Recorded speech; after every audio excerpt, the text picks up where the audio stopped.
Hello everyone, क्या मैं आपसे ये कहूँ कि एफडी जैसा ही एक स्टेबल और सिक्योर रिटर्न वाला प्रोडक्ट म्यूचुअल फंड में भी है तो कैसा रहेगा। चलो समझते हैं। सबसे पहले एफडी को समझते हैं। एफडी हम क्यों करते हैं? एफडी हम करते हैं स्टेबल एंड सिक्योर रिटर्न्स के लिए। लेकिन आप ये जानते हैं कि एफडी के अंदर जो रिटर्न मिलता है वो 6%, 7% मैक्स हम ले सकते हैं। अगर हम AAA रेटेड कंपनीज के साथ में गए, एनबीएफसी के साथ में, तो it could be goes up to 9%, 8% and all. But ज़्यादातर लोग कहाँ एफडी करते हैं? नेशनलाइज बैंक्स में एफडी करते हैं। तो नेशनलाइज बैंक में एफडी का रेट 5 to 6, 7% ऐसा होता है। ठीक है। इन्फ्लेशन रेट पिछले कई सालों से 6 to 7% के बीच में फॉल हो रहा है। अभी आप बताओ हमने कहाँ गेन किया? तो हमें क्या मिला? सिर्फ स्टेबल रिटर्न्स और सिर्फ सिक्योरिटी हम मिली। ठीक है।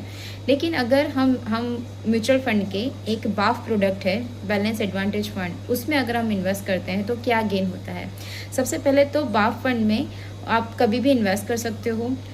It is a exposure of debt and equity, और वो मार्केट वैल्यूएशन के हिसाब से, मार्केट ट्रेंड के हिसाब से अपने एक्सपोजर को एडजस्ट करता है, जिससे हमें जो रिटर्न मिलती है वो रिटर्न 9 to 15% के बीच में हमें रिटर्न आती है। बाफ फंड का सबसे अच्छा पॉइंट ये है कि 1 ईयर के बाद में इसमें कोई भी एग्जिट लोड नहीं है। आप कभी भी इसको एग्जिट कर सकते हो after 1 year with the 0 penalty. Then उसके बाद में क्या होता है कि जो हमें टैक्स आता है, टैक्स तो लगेगा ही, लेकिन टैक्स कितना लगेगा? अगर हम 1 साल के अंदर विड्रॉ करते हैं तो जो भी हमारा गेन हुआ है उसके ऊपर 20% टैक्स लगेगा। और अगर हम 1 ईयर के बाद में करते हैं, इन्वेस्टमेंट के 1 ईयर के बाद में, तो हमें लगेगा 12.5% tax on the gains.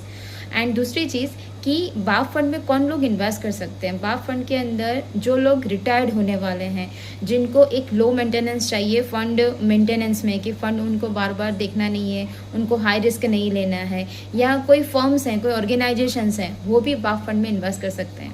So ultimately अगर आप बाफ फंड में इन्वेस्ट करते हो तो आपको एक अच्छा रिटर्न मिलता है, आपको एक स्टेबल रिटर्न भी मिलता है, और आप इक्विटी और डेट को, दोनों एक्सपोजर को आप एंजॉय भी कर सकते हो। So as per my guidance, अगर आप एफडी कर रहे हो तो एफडी से अच्छा ऑप्शन है बाफ। ठीक है। So keep investing.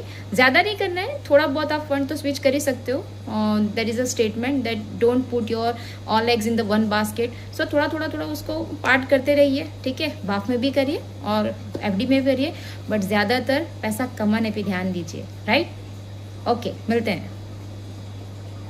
And most importantly, अगर हम ये एफडी से प्री मैच्योर विड्रॉ करते हैं, चाहे वो 4 महीने क्यों ना बाकी हो, लेकिन बहुत काफ़ी हैवी चार्ज लगता है, और बाफ में 0 पेनल्टी।